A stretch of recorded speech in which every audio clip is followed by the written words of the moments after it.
ಸ್ನೇಹಿತರೆ, ನಿನ್ನೆ ಅರಸೀಕೆರೆಯ ಕಾಂಗ್ರೆಸ್ನ ಶಾಸಕ KM ಶಿವಲಿಂಗೇಗೌಡ ಆಡಿದಂಥ ಒಂದು ಮಾತು ಇದೀಗ ರಾಜ್ಯದಲ್ಲಿ ತೀವ್ರ ಚರ್ಚೆಗೆ ಒಳಗಾಗ್ತಾ ಇದೆ.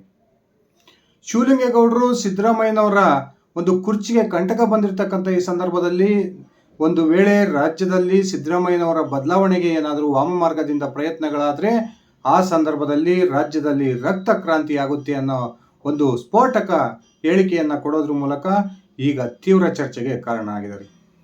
ಅಷ್ಟಕ್ಕೂ ಶಿವಲಿಂಗೇಗೌಡರು ಯಾರ ವಿರುದ್ಧ ರಕ್ತ ಕ್ರಾಂತಿಯನ್ನ ಮಾಡ್ತೀವಿ ಅಂತಕ್ಕಂಥ ಹೇಳಿಕೆಯನ್ನ ಕೊಟ್ಟಿದ್ದಾರೆ ಅಂತಕ್ಕಂಥದ್ದು ಇದೀಗ ಚರ್ಚೆ ಆಗ್ತಾ ಇದ್ದು, ನಿಜಕ್ಕೂ ಕೂಡ ಸ್ವಪಕ್ಷದ ಸಿದ್ದರಾಮಯ್ಯ ವಿರೋಧಿಗಳಿಗೆ ಈ ಮಾತನ್ನ ಹೇಳಿದ್ರ ಅಥವಾ ಕೇಂದ್ರ ಸರ್ಕಾರ ಹಾಗೂ ರಾಜ್ಯದ ಬಿಜೆಪಿಯ ವಿರುದ್ಧ ಈ ಮಾತನ್ನ ಹೇಳಿದ್ರ ಅಂತಕ್ಕಂಥ ಚರ್ಚೆಗಳು ರಾಜ್ಯದಲ್ಲಿ ಬಹುದೊಡ್ಡ ಮಟ್ಟದಲ್ಲಿ ನಡೀತಾ ಇದ್ದಾವೆ.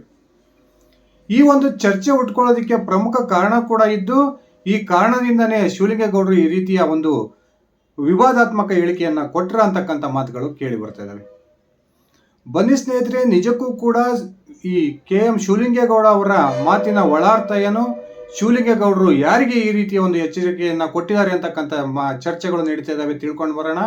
ಅದಕ್ಕಿಂತ ಮುಂಚೆ ನೀವು ನನ್ನ ಇಟ್ಗೆ ಹೇಮಂತ್ ಯೂಟ್ಯೂಬ್ ಚಾನಲ್ಗೆ ಸಬ್ಸ್ಕ್ರೈಬ್ ಮಾಡ್ಕೊಂಡಿಲ್ಲ ಅಂದರೆ ದಯವಿಟ್ಟು ಸಬ್ಸ್ಕ್ರೈಬ್ ಮಾಡಿಕೊಂಡು ಬೆಲ್ ಬಟನನ್ನು ಕ್ಲಿಕ್ ಮಾಡಿ. ನಾನು ಕೊಡ್ತಕ್ಕಂಥ ಮಾಹಿತಿ ನಿಮ್ಗೆ ಇಷ್ಟ ಆಗಿದ್ರೆ ಈ ವಿಡಿಯೋಗೆ ಲೈಕ್ ಮಾಡಿ, ಶೇರ್ ಮಾಡಿ, ಕಮೆಂಟ್ ಮಾಡಿ. ಸ್ನೇಹಿತರೆ, ರಾಜ್ಯದಲ್ಲಿ ಎರಡು ಪ್ರಮುಖ ಹಗರಣಗಳು ಹೊರಗೆ ಬಂದಿದ್ದು, ಬಹುತೇಕ ಮುಖ್ಯಮಂತ್ರಿ ಸಿದ್ದರಾಮಯ್ಯನವರು ತಮ್ಮ ಕುರ್ಚಿಯನ್ನು ಕಳೆದುಕೊಳ್ತಾರೆ ಅಂತಕ್ಕಂಥ ಒಂದು ಮಾತುಗಳು ಇತ್ತೀಚೆಗೆ ರಾಜ್ಯ ರಾಜಕಾರಣದಲ್ಲಿ ಕೇಳಿ ಬರ್ತಾ ಇದ್ದಾವೆ. ಈಗಾಗಲೇ TJ ಅಬ್ರಹಾಂ ಕೂಡ ಸಿದ್ದರಾಮಯ್ಯನವರ ವಿರುದ್ಧ ಒಂದು ಖಾಸಗಿ ದೂರನ್ನು ಸಲ್ಲಿಸಿದ್ದು, ಪ್ರಾಸಿಕ್ಯೂಷನ್ಗೆ ಅನುಮತಿಯನ್ನ ಕೇಳೋದಕ್ಕಾಗಿ ಈಗಾಗಲೇ ರಾಜ್ಯಪಾಲರ ಒಂದು ಕದವನ್ನ ತಟ್ಟಿದ್ದಾರೆ. ಈ ರಾಜಭವನದ ಕದವನ್ನು ತಟ್ಟಿರ್ತಕ್ಕಂಥ ಈ ಸಂದರ್ಭದಲ್ಲಿ ಬಹುತೇಕ ರಾಜ್ಯಪಾಲರು ಸಿದ್ದರಾಮಯ್ಯನವರ ವಿರುದ್ಧ ಪ್ರಾಸಿಕ್ಯೂಷನ್ಗೆ ಈಗಲೇ ಇನ್ನು ಶೀಘ್ರದಲ್ಲಿ ಒಂದು ಅನುಮತಿಯನ್ನು ಕೊಡ್ತಾರೆ ಅಂತಕ್ಕಂಥ ಮಾತುಗಳು ಕೂಡ ಕೇಳಿ ಬರ್ತಾ ಇದ್ದಾವೆ. ಇದೇ ಸಂದರ್ಭದಲ್ಲಿ ಸಿದ್ದರಾಮಯ್ಯ ಬೆಂಬಲಿಗ ಕಾಂಗ್ರೆಸ್ನ ಪ್ರಮುಖ ಸಚಿವರು ಹಾಗೂ ಶಾಸಕರು ತೀವ್ರ ವಾಗ್ದಾಳಿಯನ್ನು ನಡೆಸ್ತಾ ಇದ್ದು, ಇಡಿಯ ಮೇಲೂ ಕೂಡ ವಾಗ್ದಾಳಿಯನ್ನು ನಡೆಸಿದರು, ಕೇಂದ್ರ ಸರ್ಕಾರದ ಮೇಲೆ ಕೂಡ ವಾಗ್ದಾಳಿಯನ್ನು ನಡೆಸಿದರು.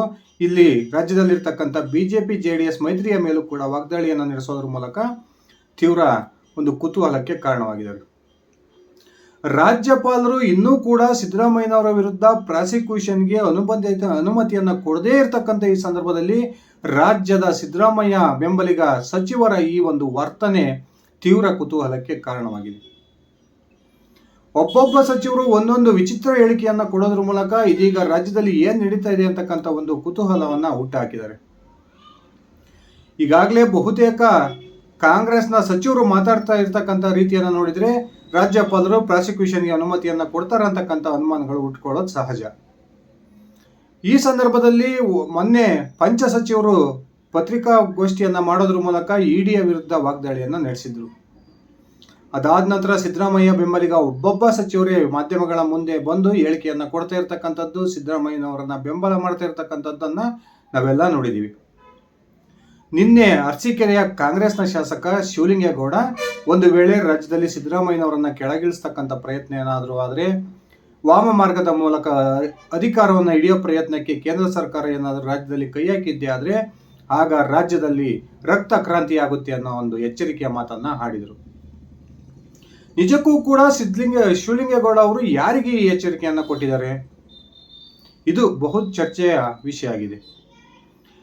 ಸಿದ್ದರಾಮಯ್ಯ ವಿರೋಧಿಗಳು ಏನು ಕಾಂಗ್ರೆಸ್ ಪಕ್ಷದಲ್ಲಿದ್ದಾರೆ ಅವರಿಗೆ ಈ ಎಚ್ಚರಿಕೆಯನ್ನು ಕೊಟ್ಟಿದ್ದಾರೋ ಅಥವಾ ಕೇಂದ್ರದ ಬಿಜೆಪಿ ನಾಯಕರಿಗೆ ಎಚ್ಚರಿಕೆಯನ್ನು ಕೊಟ್ಟರು ಅಂತಕ್ಕಂಥದ್ದು ತೀವ್ರ ಕುತೂಹಲಕ್ಕೆ ಕಾರಣ ಆಗಿದ್ದು ಅತ್ಯಂತ ಹೆಚ್ಚು ಚರ್ಚೆಗೆ ಒಳಗಾಗ್ತಿದೆ. ಶಿವಲಿಂಗೇಗೌಡರು ಯಾಕೆ ಸ್ವಪಕ್ಷೀಯರಿಗೆ ಈ ಎಚ್ಚರಿಕೆಯನ್ನು ಕೊಡ್ತಾರೆ ಅಂತಕ್ಕಂಥ ಒಂದು ಪ್ರಶ್ನೆ ನಿಮಗೆ ಎದ್ದೇಳಬಹುದು. ಆದರೆ ಸ್ನೇಹಿತರೆ, ಒಂದು ವಿಚಾರವನ್ನು ನಾನು ನಿಮ್ಮ ಮುಂದಿಡೋದಕ್ಕೆ ಬಯಸ್ತೀನಿ. ನಿನ್ನೆ ದೆಹಲಿಯಲ್ಲಿ ನಡೆದಂತಹ ಒಂದು ಸೀಕ್ರೆಟ್ ಮೀಟಿಂಗ್ ಇದೀಗ ಕಾಂಗ್ರೆಸ್ನ, ಅದರಲ್ಲೂ ಕೂಡ ಸಿದ್ದರಾಮಯ್ಯ ಬೆಂಬಲಿಗರನ್ನ ಬಹುದೊಡ್ಡ ಒಂದು ಕೋಪಕ್ಕೆ ಕಾರಣ ಆಗಿದೆ ಅಂತಕ್ಕಂಥ ಮಾತುಗಳು ಕೂಡ ಕೇಳಿ ಬರ್ತದವೆ. ರಾಜ್ಯದಲ್ಲಿ ಎರಡು ಪ್ರಮುಖ ಹಗರಣಗಳು ಹೊರಗೆ ಬಂದಿರತಕ್ಕಂಥ ಈ ಸಂದರ್ಭದಲ್ಲಿ ಒಂದು ವೇಳೆ ಅನಿವಾರ್ಯ ಕಾರಣಕ್ಕೆ ಸಿದ್ದರಾಮಯ್ಯನವರು ಮುಖ್ಯಮಂತ್ರಿ ಕುರ್ಚಿಯಿಂದ ಕೆಳಗಿಳಿಯೋ ಸಂದರ್ಭ ಬಂದರೆ ಆಗ ರಾಜ್ಯದ ಮುಖ್ಯಮಂತ್ರಿ ಆಗಬೇಕು ಅಂತಕ್ಕಂಥ ಬಹುದೊಡ್ಡ ಕನಸನ್ನು ಇಟ್ಕೊಂಡಿರ್ತಕ್ಕಂಥವರು DK ಶಿವಕುಮಾರ್.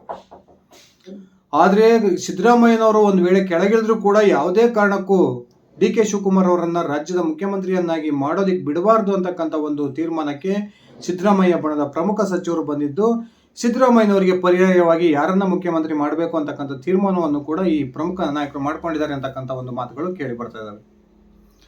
ಇನ್ನೊಂದು ಕಡೆ ತಾನು ರಾಜ್ಯದ ಮುಖ್ಯಮಂತ್ರಿ ಆಗಲೇಬೇಕು ಅಂತಕ್ಕಂಥ ಹಠಕ್ಕೆ ಬಿದ್ದಿರತಕ್ಕಂಥ DK ಶಿವಕುಮಾರ್ ಮೊನ್ನೆ ದೆಹಲಿಗೆ ಹೋದಂಥ ಸಂದರ್ಭದಲ್ಲಿ ಕೇಂದ್ರ ಸಚಿವ ಸೋಮಣ್ಣನವರ ನೆರವಿನ ಮೂಲಕ ಕೇಂದ್ರದ BJP ನಾಯಕರನ್ನ ಸಂಪರ್ಕ ಮಾಡಿ ಅವರ ಜೊತೆಗೆ 1 ಗಂಟೆಗೂ ಹೆಚ್ಚು ಕಾಲ ಒಂದು ಸೀಕ್ರೆಟ್ ಮೀಟಿಂಗ್ ಅನ್ನು ನಡೆಸಿರ್ತಕ್ಕಂಥದ್ದು ಈಗ ರಾಜ್ಯದ ಸಿದ್ದರಾಮಯ್ಯ ಬೆಂಬಲಿಗ ಸಚಿವರನ್ನ ಕೆರಳಿಸೋದಕ್ಕೆ ಪ್ರಮುಖ ಕಾರಣ ಆಗಿದೆ ಅಂತಕ್ಕಂಥ ಮಾತುಗಳು ಕೇಳಿ ಬರ್ತಾ ಇದ್ದಾವೆ. ಈ ಒಂದು ಸಭೆಯ ವಿವರವನ್ನು ಪಡೆದಿರ್ತಕ್ಕಂಥ ಸಿದ್ದರಾಮಯ್ಯ ಬೆಂಬಲಿಗ ಸಚಿವರು ಇದೀಗ ತಮ್ಮ ಸ್ವಪಕ್ಷದ ನಾಯಕರ ವಿರುದ್ಧ ವಾಗ್ದಾಳಿಯನ್ನು ನಡೆಸೋದಕ್ಕೆ ಆರಂಭಗೊಳಿಸಿದ್ದು, ಯಾವುದೇ ಹೆಸರನ್ನ ಹೇಳದೆ ಒಂಥರ ಇಂಡೈರೆಕ್ಟ್ ಆಗಿ ಎಚ್ಚರಿಕೆಯನ್ನು ಕೊಡ್ತಕ್ಕಂಥ ಪ್ರಯತ್ನಕ್ಕೆ ಕೈ ಹಾಕಿದ್ದಾರೆ. ಮೊನ್ನೆ ದೆಹಲಿಯಲ್ಲಿ DK ಶಿವಕುಮಾರ್ BJP ನಾಯಕರನ್ನ ಭೇಟಿ ಮಾಡಿರ್ತಕ್ಕಂಥ ವಿಚಾರಕ್ಕೂ ನಿನ್ನೆ ಶಿವಲಿಂಗೇಗೌಡರು ಕೊಟ್ಟಿರ್ತಕ್ಕಂಥ ಈ ಹೇಳಿಕೆಗೂ ಕೂಡ ಒಂದಕ್ಕೊಂದು ಸಂಬಂಧವನ್ನ ರಾಜ್ಯದ ಜನ ಕಲ್ಪಿಸ್ತಾ ಇದ್ದಾರೆ. ನಿಜಕ್ಕೂ ಶಿವಲಿಂಗೇಗೌಡರು ತಮ್ಮ ಸ್ವಪಕ್ಷದ ಸಿದ್ದರಾಮಯ್ಯ ವಿರೋಧಿಗಳಿಗೆ ಈ ಎಚ್ಚರಿಕೆಯನ್ನ ಕೊಟ್ಟರ ಅಂತಕ್ಕಂಥ ಒಂದು ಚರ್ಚೆ ಕೂಡ ರಾಜ್ಯದಲ್ಲಿ ನಡೀತಾ ಇದೆ. ಸಿದ್ದರಾಮಯ್ಯನವರನ್ನ ಕೆಳಗಿಳಿಸ್ತಕ್ಕಂಥ ಒಂದು ವಿಚಾರಕ್ಕೆ ಸಂಬಂಧಪಟ್ಟಂತೆ DK ಶಿವಕುಮಾರ್ ಅವರನ್ನ ರಾಜ್ಯದ ಮುಖ್ಯಮಂತ್ರಿಯನ್ನಾಗಿ ಮಾಡಬೇಕು ಅಂತಕ್ಕಂಥ ಕಾರಣಕ್ಕೆ ವಿಜಯೇಂದ್ರ ಅವರು ಪಾದಯಾತ್ರೆಯನ್ನ ಮಾಡ್ತಾ ಇದ್ದಾರೆ ಅಂತಕ್ಕಂಥ ಬಹುದೊಡ್ಡ ಆರೋಪವನ್ನ BJP ನಾಯಕ ಯತ್ನಾಳ್ ಅವರು ಮಾಡಿರ್ತಕ್ಕಂಥ ಈ ಸಂದರ್ಭದಲ್ಲಿ ಈ ಶಿವಲಿಂಗೇಗೌಡರು ಕೊಟ್ಟಿರ್ತಕ್ಕಂಥ ಈ ವಿವಾದಾತ್ಮಕ ಹೇಳಿಕೆ ಬಹುದೊಡ್ಡ ಚರ್ಚೆಗೆ ಕಾರಣವಾಗಿದ್ದು, ನಿಜಕ್ಕೂ ಕೂಡ DK ಶಿವಕುಮಾರ್ ಅವರಿಗೆ ನೇರವಾಗಿ ಶಿವಲಿಂಗೇಗೌಡರು ಈ ಎಚ್ಚರಿಕೆಯನ್ನು ಕೊಟ್ಟರ ಅಂತಕ್ಕಂಥ ಮಾತುಗಳು ಕೇಳಿ ಬರ್ತಾ ಇದ್ದಾವೆ. ಸ್ನೇಹಿತರೆ, ಶಿವಲಿಂಗೇಗೌಡರು ನಿನ್ನೆ ಮಾತಾಡುವಾಗ ಒಂದು ಮಾತು ಹೇಳಿದರು. ರಾಜ್ಯದಲ್ಲಿ ಬಹುಮತವನ್ನ ಪಡೆದು ಅಧಿಕಾರಕ್ಕೆ ಬಂದಿರತಕ್ಕಂಥ ಸರ್ಕಾರವನ್ನ ಅಸ್ಥಿರಗೊಳಿಸ್ತಕ್ಕಂಥ ಪ್ರಯತ್ನಕ್ಕೆ ಏನಾದರೂ ಕೈ ಹಾಕಿದರೆ ಆ ಒಂದು ಸಂದರ್ಭದಲ್ಲಿ ಸಿದ್ದರಾಮಯ್ಯ ಬೆಂಬಲಿಗರು ರೊಚ್ಚಿಗೆ ಹೇಳ್ತಾರೆ. ರಾಜ್ಯದಲ್ಲಿ ಎಂದೂ ಕಂಡು ಕೇಳರಿಯದಂತಹ ಒಂದು ಬಹುದೊಡ್ಡ ರಕ್ತ ಕ್ರಾಂತಿ ಆಗುತ್ತೆ ಅಂತಕ್ಕಂಥ ಮಾತನ್ನ ಹೇಳಿದರು. ಅಷ್ಟಕ್ಕೂ ಸಿದ್ದರಾಮಯ್ಯನವರ ಸರ್ಕಾರವನ್ನು ಅಸ್ಥಿರಗೊಳಿಸೋದಕ್ಕೆ BJPಗೆ ಸಾಧ್ಯನಾ? BJP ಶಾಸಕರ ಬೆಂಬಲ ಇರತಕ್ಕಂಥದ್ದು ಕೇವಲ 65. ಇನ್ನ ನಿನ್ನೆ ನಡೆದಂಥ ಬೆಳವಣಿಗೆಯಿಂದ BJP ಮತ್ತು JDS ಮೈತ್ರಿಯಲ್ಲಿ ಬಹುದೊಡ್ಡ ಬಿರುಕುಂಟಾಗಿದೆ. ಈ ಎರಡೂ ಪಕ್ಷಗಳ ಈಗ ಹೊಂದಾಣಿಕೆಗೆ ಬಹುದೊಡ್ಡ ಒಂದು ಹರಸಾಹಸವನ್ನು ಮಾಡದಿರ್ತಕ್ಕಂಥ ಈ ಸಂದರ್ಭದಲ್ಲಿ ಸಿದ್ದರಾಮಯ್ಯ ಸರ್ಕಾರವನ್ನ ಅಸ್ಥಿರಗೊಳಿಸೋ ಪ್ರಯತ್ನಕ್ಕೆ ಯಾರು ಕೈ ಹಾಕ್ತಾರೆ? ಅದು ಕಾಂಗ್ರೆಸ್ನಲ್ಲಿ ಇರ್ತಕ್ಕಂಥ ಒಂದು ಗುಂಪೇ ಆಗಿರಬೇಕು.